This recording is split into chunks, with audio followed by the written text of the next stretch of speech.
أيها الناس اتقوا ربكم الذي خلقكم من نفس واحدة وخلق منها زوجها وبث منهما رجالا كثيرا ونساء واتقوا الله الذي تساءلون به والأرحام إن الله كان عليكم رقيبا ما شاء الله. وآتوا اليتامى أموالهم ولا تتبدلوا الخبيث بالطيب ولا تأكلوا أموالهم إلى أموالكم إنه كان حبا كبيرا وإن خفتم الحمد لله الحمد لله والصلاة والسلام على رسول الله. A dúpẹ́ fún ọba tó tún ní kí pípàdé wa lónìí kó tún rí bí a ti gbà á lérò, torí kọ́ ọmọ ẹ̀dá ènìyàn yuridu wallahu rabbuna yurid. Ọmọ ẹ̀dá ènìyàn ó máa gbèrò pé n tó ń fẹ́ rèé. Bẹ́ẹ̀ ni ọba tó dá wa tí ń ṣètò sẹ̀mí ayé wa tó jẹ́ pé ọ̀dọ̀ rẹ̀ láàrin nǹkan méjèèjì rẹ̀ gẹ́gẹ́ bó ti ṣe wí, ibẹ̀ ni ìka méjèèjì ní fi ń yí kádàrá ọmọ ẹ̀dá ènìyàn ní fi ń yí sí bó ṣe wù ú. So léyìí tó já sí wípé ibi tó bá wù ú ni ó sì yí sí. Àsàpọ̀ yí pípàdé wa tòní sí bá ti fẹ́, àtàwa àtẹ̀yìn tẹ́ ń gbọ́ wa kò jẹ́ kẹ́nìkan kan ó di àwátì láàrin wa, la dúpẹ́ fọ́lọ́run ọba sí. alhamdulillah. A kí gbogbo ẹ̀yin olùgbọ́ wa lọ́kùnrin lóbìnrin jákèjádò gbogbo ibi tí ẹ ti ń gbọ́ wa pé assalamu alaikum wa rahmatullahi wa barakatuh. Wa alaikum salam wa rahmatullahi wa barakatuh. Atọ́rọ̀ àlékún kéègè fún ànábì Muhammad sallallahu alayhi wa sallam. Bákan náà aṣàdúrà fún àwọn tí wọ́n ní ètò yìí tí wọ́n gbé ètò yìí kalẹ̀ lẹ̀. Abẹ́lẹ̀ nínú àánú rẹ̀ má jẹ́ kọ́nà wọn di láíláí. Abẹ́lẹ̀ nínú àánú rẹ̀ Olúwa o, tó bá san wọ́n lẹ́san àtayé tán tó tún dálé kí àwọn Ọlọ́run tó jẹ́ kí wọ́n bá níbi tó ti lérè. Àmín. Níbi tí a ti sùn ní àná lórí ètò Manahijul Khair tí a ti ń bára wa sọ̀rọ̀ lórí aqdun nikah fil Islam, bí sharia Islam ṣe là á kalẹ̀ láti máa ṣe ìdàpọ̀ mímọ́ láàrin lọ́kọláya, níbi tí a ti ń yànnàná àwọn ààyè kọ̀ọ̀kan níbi tí a ti ń yapa. Àwa ń ṣe súnà, a fẹ́ ṣe nìká ní ìlànà òjíṣẹ́ Ọlọ́run, ní ìlànà ìsìláàmù. Ibi tí a ti ń yapa sí ìsìláàmù, ibi tí a ti ń yapa sí tani Muhammad sallallahu alaihi wasallam, ibẹ̀ là ń pe àkíyèsí wa sí, torí pé ìmọ̀ ti pọ̀ láyé. Ọlọ́run mọ̀jà ní má ṣètánì Ọlọ́run. Àmín àmín. Àáfàá ti pọ̀, ìmọ̀ ti pọ̀, ṣùgbọ́n ṣe wá dàbí ẹni yí pé kò sí mọ́. Nígbà táwọn bàbá wa tàná tí ò sí títí mọ̀ tí wọ́n kéré, gbogbo tí wọ́n wá ń ṣe táwa sọ̀kò kéré, gbogbo tí wọ́n wá ń ṣe nígbà náà ń wá ń ṣe déédéé bọ́lọ́run àtànábì rẹ̀ ṣe fẹ́. Àmọ́ nígbà tòní táwọn ń wò ó pé ìmọ̀ ti wá pọ̀ rẹpẹtẹ, ọmọdé báyìí yàrá àpótó jálẹ̀ náà báyìí ó ti nímọ̀, ó ti há Kùránì, ó ti hádìsì, but máa dhalik gbogbo ìṣesí wa wọ́n ń yapa tànábì Muhammad sallallahu alayhi wa sallam, tí wọ́n ń jẹ́ káwùjọ wọ́ rí rúdurùdu lọ́dàradà bí sí ń rí yìí. Ìyẹn ló mú wa pé àfi ká bára wa sọ̀rọ̀ ọ̀nà wo làágbà máa ṣe tí ó fi mọ bá tànábì mu, tí wọ́n ti ń bá tànábì mu ẹ̀já gbàgbé yòókù. Níbi tá a bá dé lánàá ni ọ̀rọ̀ as-sadaq al-mahar, owó orí tá a máa fún tọkọ máa fún ìyàwó ẹ̀, tó jẹ́ pé owó tó bá fún un náà ni ó fi di ẹlẹ́tọ̀ọ́ ẹ̀ láti lè súnmọ́. Ibẹ̀ yẹn la dé ta ti ń ṣàlàyé wípé dandan ni fọ́bìnrin, dandan ni obìnrin sì lónìí. A kì í sọ pé òun fẹ́ owó orí àbí òun ní fún ọ lówó orí, tí tọkọ-tìyàwó jọjọ wá àgírí wípé ó dáná kò sówó orí láàrin àwọn àkàmọ́ fẹ́ra wa bá náà ni gbogbo orú nìka àbẹ́ bá ṣiṣọ́ lánàá ni pé ní nìka ń fa àṣẹ, nìka tí ò bá mu ni. gbogbo lọ́kọ-láya tó máa ń fẹ́ra wọn bẹ́ẹ̀ wọ́n sì ń dẹ́ṣẹ̀ wọ́n sì ń ṣe ṣìnà. Gbogbo ọmọ tó bá tara irú àṣepọ̀ bẹ́ẹ̀ jáde ọmọ zina ni ó máa jẹ́. Ọlọ́run bá lè kí ọlá kó dárí ẹ̀ṣẹ̀ wa jìn wá. Àmín. Kó ṣàmójúkúrò fún wa. Àmín. Àwa tá a wà nírú condition báyìí ẹ jẹ́ á tètè lọ rèé wá báwo là á ṣe tètè sọ́ra wa délẹ́tọ̀ ara wa nípa pípẹ́ fúnra yín ní sàdáàkì. Ibẹ̀ láti yànnàná àwọn tí wọ́n gbéra wọn ní condition àlàyé eléyàn ti lọ torí àkókò. Àmọ́ lónìí ma yuslihu an yakuna maharan, kí ni nǹkan tá a lè fi ṣe sàdáàkì? Tó lè dúró nípò sàdáàkì. Tá a bá fi ṣe sàdáàkì ó sì wọlé, ó wà ní ìbámu pẹ̀lú Islam. Wọ́n ní kullu ma jaza an yakuna thamanan fil bay'. Gbogbo ń tá a bá lè lò láti fi ṣe trade by barter. Legal tendency. Ìyẹn ni náà ni ó wọlé láti lò fún sàdáàkì. An yakuna mutamawwalan طاهرا حلالا منتفئا به مقدورا على تسليمه. àwọn ìròyìn wọ̀nyí a gbọ́dọ̀ bá lára ń tà ń pè ní almahar.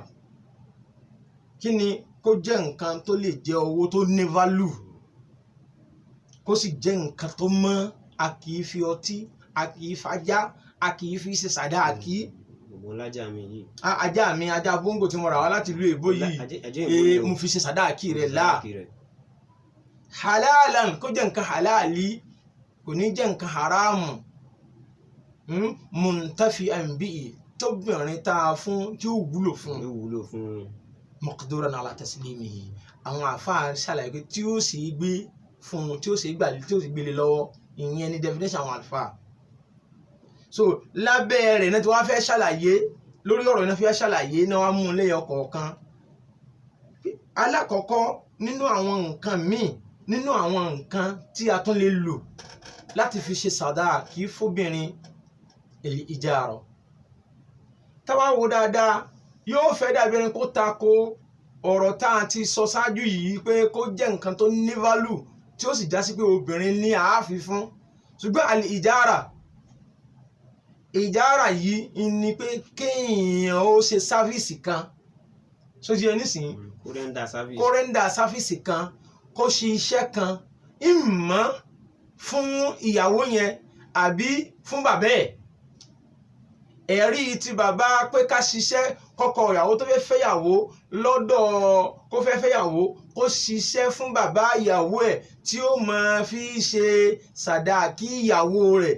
Ẹ̀rí eléyìí ń bẹ nínú ọ̀rọ̀ al-Qur'an al-Karim t'Olúwa ń sọ̀rọ̀ nípa ànábì wa Shu'aibu alayhi salatu wa salam nígbà tí ànábì Musa alayhi salatu wa salam tó ran àwọn ọmọ yìí lọ́wọ́ láti lè bá fún àwọn ẹran tí wọ́n dà jáde, torí pé ànábì Shu'aibu kò bímọ ọkùnrin.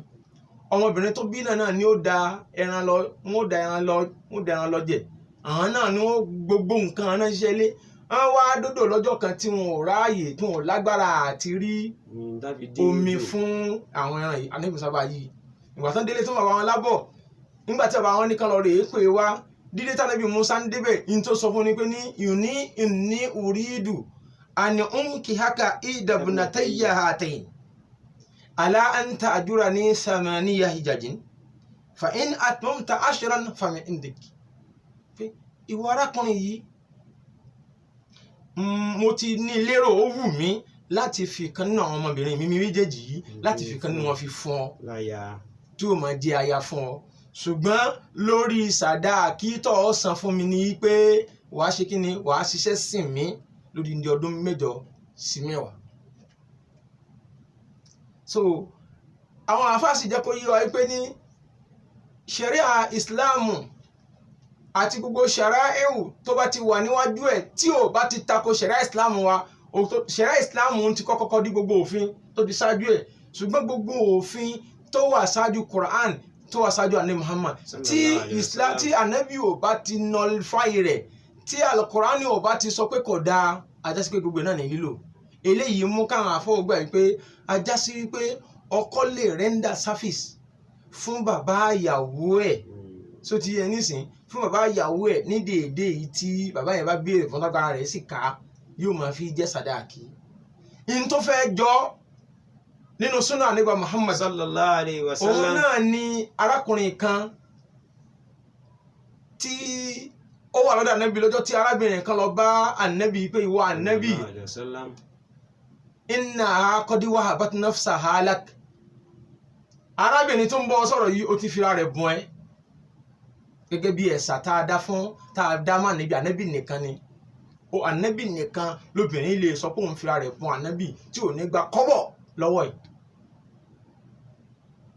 lẹ́yìn ànábì kò tún sí Al-Qur'ani sọ bẹ́ẹ̀ àmọ́ torí àkókò arákùnrin yìí nígbà tí arábìnrin yìí wíbẹ̀ bí ẹ̀mẹ́ta fara fiha ra'yak kí lọ rí sí lẹ́ẹ̀kíní lẹ́ẹ̀kejì lẹ́ẹ̀kẹta ànábì ò dá lóhùn ibẹ̀ arákùnrin kan ti dìde pé ya Rasulallah inna li bi in lam yakun laka biha haja tó o bá ní bùkátà sóbìnrin yìí zawwijiniha fi ìfẹ́ mi jẹ́ mi ó fẹ́ arákùnrin yìí ànábì béèrè lọ́wọ́ rẹ̀ wípé ma indak kí ló ní tí wàá fún arákùnrin olóhùn ní kankan ó ní kankan olóhùn ní kankan walau khatama min hadidin kódà bó bá ṣe òòka kúsanrín òòka onírin olóhùn ní òòka wọ́n máa mọ́ akamila al-Qur'an kí ló há nínú al-Qur'an bá a fà sí máa ń tú tó yín sìn arákùnrin ní ọ̀dà náà ó ní zawajituka bima ma'aka min al-Qur'an àlàyé tí ń bẹ láàrin yìí ànábì sọ fún pé ní ọ̀dà náà pẹ̀lú iye al-Qur'an tí ń bẹ lára rẹ̀ yìí mọ̀ tí ń bẹ lára rẹ̀ yẹn mo sì fi ọmọbìnrin yìí fún ẹ àmọ́ àwọn èèyàn sì gbọ́ àwọn èèyàn fún nítumọ̀ míì àwọn ìtumọ̀ wo ni ìtumọ̀ original túmọ̀ rẹ̀ wallahu a'lam òun ni wípé mo fi ọmọ yìí fún ọ pẹ̀lú kọ́kọ́ ní ìntọ́ mọ̀ nínú àlùkò kọ́ fi mọ̀ òun náà service render ó render service náà ni ta'lim ṣùgbọ́n àmọ́ rí lákòókò yìí lọ́dọ̀ ọ̀pọ̀lọpọ̀ àwọn àfáà tí wọ́n mọ̀ sọ pé níbi mo ti lọ rí tí mo fẹ́ lọ́dọ̀ ọkọ mi kó ka Kùránì kó ka súrà báyìí fún mi láà ọba mu kì í ṣe pé kọ́kọ́ ó ka Kùránì ní ààyè ibi tí wọ́n ti ń ṣe ákùdù nìka láwa ti fi kíka Kùránì tó ka Kùránì ń láwa ó ti ṣe sàdáàkì kò ṣe sàdáàkì ìntànà bí n wí ní gbẹ́ni ìjà wọ́n ti túká abimọ̀ mọ́ akamina al-Qur'an mo fi fún ọ pẹ̀lú al-Qur'an tí wàá kọ́ al-Qur'an so ọkọ ni tí ó mọ̀ ká fati wàá kọ́ tó mọ̀ ká yóò mọ̀ jẹ́ sàdáàkì rẹ̀ so eléyìí ń ṣe déédéé èyí tí Olúwa ń sọ nípa anabi Shu'aib so tó yàtọ̀ sí bákan náà nínú tá a tún lè fi ṣe sàdáàkì al-Islam kí ọkùnrin ó gba Islam kóbìnrin ó sọ fún mi pé kó sọ fọ́kọ rẹ̀ pé tọ̀ ó dáná o ní tí ó bá mú ọ fẹ́ mi ní tí ó mú mi tí ń gbà fún ọ tó fi fẹ́ mi sàdáàkì tí ń gbà lọ́wọ́ rẹ̀ ni pé kó o ṣe Islam kó di mùsùlùmí eléyìí ṣẹlẹ̀ bẹ́ẹ̀ láyé Ànábì Muhammad sallallahu alayhi wa sallam. àwọn ọ̀rọ̀ wáyé pọ̀ gan-an lórí irú ọ̀rọ̀ yìí ọ̀rọ̀ pọ̀ lórí ẹ̀ àmọ́ àwọn àfáà padà gbà á sí wípé ṣé ó ṣàṣẹlẹ̀ àwọn kan lánàá bí yóò mọ̀ sí àwọn kan ní àyà pé kí wọn máa gba sàdáàkì lọ́wọ́ ara wọn ò tí ì wáyé ńgbà náà àmọ́ a rí nínú ọ̀pọ̀ àwọn àfáà tó ń gbà pé ìrà náà ṣíṣe Islam ò wọlé torí pé bá nàbí ò mọ̀ sí nígbà tí wọ́n ń ṣe ó sàṣì padà mọ̀ sí náà tó eléyìí nù ìdí eléyìí ni pé tọkùnrin kó di mùsùlùmí ìdí mùsùlùmí rẹ̀ tóbìnrin bá ti fara mọ́ pé òun ti gbà á bó ṣe di Islam tó di mùsùlùmí yẹn òun ti fi ṣe sàdáàkì òun falabas so àwọn nǹkan tá a lè lò ní lẹ́yìn àwọn nǹkan wọ̀nyí so ti yé yín sìn ó dàbí ẹni pé gbogbo òun yòókù pátá yányán kò sí ìtọ́ba ṣẹ̀ríà Islam mọ́ so káwá lọ aqallul mahari wa aktharu òdùnwọ̀n tọ́lúwa òdùnwọ̀n mar sàdáàkì tá a fún tọkọ ọmọ fún ìyàwó ẹ̀ òdùnwọ̀n sàdáàkì wọ́n jẹ́ kó yí wa pé ní la ahada li aktharil mahar bitifaki al-ilm kò sí àfa kan nínú àwọn àfọ onímọ̀ tó sọ pé iye báyìí ní pàtó ni pé kò gbọdọ̀ ju 1 million lọ kò gbọdọ̀ ju 10 million lọ kò gbọdọ̀ ju rárá bó bá ti wọlé pọ̀ tó ni bólúwa bá ṣe fún ọkọ nírọ̀rùn àti ìgbà ìyá rìsíkì tó ni. torí pé Al-Qur'an ní wa ataytum ihdahunna qintara fala ta'khudhu minhu shay'an. níbi tó lọ àti ń sọ̀rọ̀ àwọn obìnrin tá a lè fẹ́ àwọn obìnrin tá a lè fẹ́ àwọn obìnrin tá a lè àwọn obìnrin tá a lè fẹ́ lọ́wọ́ ìpẹ́tọ̀ àwọn obìnrin tá a lè fẹ́ o àbí istibdal zawj makana zawj láàyè tó bá fẹ́ fi obìnrin pààrọ̀ obìnrin tí wọ́n ń sọ síwájú pé ní kódà ẹ sì ti fún ihdahunna qintara owó gọbọi owó túùlù ẹ ti gbé fún gẹ́gẹ́ bí sàdáàkì rẹ̀ ẹ wá lè fẹ́ pààrọ̀ rẹ̀ fala ta'khudhu minhu shay'an ẹ gbọ́dọ̀ mú kankan. so àwọn afáàfin àyà yìí ṣẹ̀dí wípé kò sí owó tá a fóbìnrin tí a fún a lè kọ́lé fóbìnrin a lè ra mọ́tò a lè ra fóbìnrin a lè kọ́lé iṣẹ́ fóbìnrin kò sí ń tà a lè sọ pé òkè o mo já símẹ́ǹtì tírélà kan fún ẹ ní sàdáàkì àgbẹ̀ ni bàbá mi mo já tírélà ráìsì kan fún ọ kó mọ fi ṣòwò kó mọ sí sàdáàkì rẹ kò sí ìtì òwòlé níbẹ̀ gbogbo wa jẹ́ tírélà méjì lágbára ẹ bá ká tó bá ṣe ó dìpẹ́ndì lórí gbàgbára ọkùnrin bá ṣe mọ̀. bẹ́ẹ̀ náà ni kò sì tún sí pé iye báyìí wá ló gbọ́dọ̀ kéré mọ́. eléyìí ò tó bá a ṣe máa ń ṣe sàdáàkì rẹ̀ yóò tó no kò rí bẹ́ẹ̀ kò sí ààlà kódà tó bá torí pé ẹ wo Ànábì ní wàlà khataman min hadid kódà bá ṣe òkú kódà bá pé ìka òrùka onírin lọ bá rí eléyìí náà òun fi hàn pé ní kò sí ààlà fún un torí pé ọlọ́run ọba àlè ẹ̀kẹ́ ọlá ọlọ́run fi ara ni wá wala yuridu bikumul usra so ti nísìn so ìdí eléyìí ni pé bí owó sàdáàkì ṣe lè mọ bó ṣe lè pọ̀ tó bó ṣe lè kéré mọ kò sí ààlà fún un ẹnu wípé olúwa fẹ́ kọkùnrin ó ṣe bólúwa bá ṣe fún lágbára mọ́. eléyìí ló mú wa lọ síbi mughalatu fil mahar tó ká jẹ́ kí owó orí obìnrin ó wọ́n nínú àwọn nǹkan tí ọ̀dà tí ń sì ń kó àbùkù bá wa láwùjọ tí ń sì ń kó fìtínà bá wa láwùjọ ẹnìyẹn. àwọn ọmọ mi ti lọ yunifásitì àwọn ọmọ mi ti ṣe kíní kankan ra wọn kì í ṣe èèyàn kan kékeré ló gbọ́dọ̀ fẹ́. mo náwó lé lórí. ó wá yẹ kájọjọ mọ̀ wípé àwọn hierarchy tí ń bẹ láyé kò ju mẹ́ta lọ. àwọn tó wà ní high level àwọn tó wà ní middle àwọn tó wà ní lower level àwọn tó wà ní high lọ́hùn àwọn kéré jọjọ ló ń kà. tọmọ rẹ tó bá ti rápálá àbí wọ bàbá lọ rápálá débẹ̀ ọwọ́ ń fojú ibi tó wà ń wo ọmọ rẹ mọ̀ wípé ọfẹ́ kọ́ ọmọ rẹ ó ṣe kí ni kó pẹ́ ńlẹ́nu. irú mi kò sí tó burú bẹ́ẹ̀ o kò sí tó burú bẹ́ẹ̀ àmọ́ ní tó dáa jù kọ́ mọ̀ pé ọpẹ́ oore ọlọ́run lélẹ́yìí fi dúpẹ́ fọlọ́run. kò sẹ́ni tó ga tó ànábì Muhammad nínú ẹ̀dá ọlọ́run kò sẹ́ni tó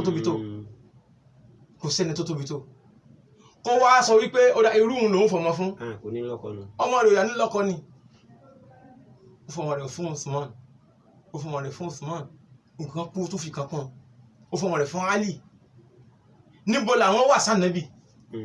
so irú eléyìí ni Islam fẹ́ kọ́ wa pé ní rárá o al-mughalatu fil mahar makruhun àwọn àfáàní kódà línàta ìjìyà asalibiya torí pé ní tí ó bí sáyé kì í dáa yóò sọ̀pọ̀lọpọ̀ ọmọ yóò sọ wọn di adálékọ yóò sọ wọn di adálémọ̀sú wọn ò ní rí gbígbé yóò sọ ọ̀pọ̀lọpọ̀ ọmọkùnrin jẹni tí ò ní níyàwó lọ́dọ̀ àwùjọ wà á rí dáadáa ẹnì kọ̀ọ̀kan fẹ́ bí àbùkátà tọ́lọ́ndámọ̀ àbí ẹ̀kọ́ ni ọkùnrin ó fẹ́ kó wọn lóbìnrin obìnrin báwọn náà ṣe wọn yóò dé wọn lọ tọra wọn lọ́rùn wọn máa tẹra wọn lọ́rùn lọ́nà haram látara wípé à ń jẹ́ kí orí wọn so wíwọ́n owó orí wọlé tó ànábì Muhammad sallallahu alayhi wa sallam ó ní a'asamu nisa'i baraka a'asamu nisa'i baraka àyẹ̀sáró ńnà mọ́ọ̀nà obìnrin tálùbáríkà rẹ̀ ó pọ̀ jù tó ga jù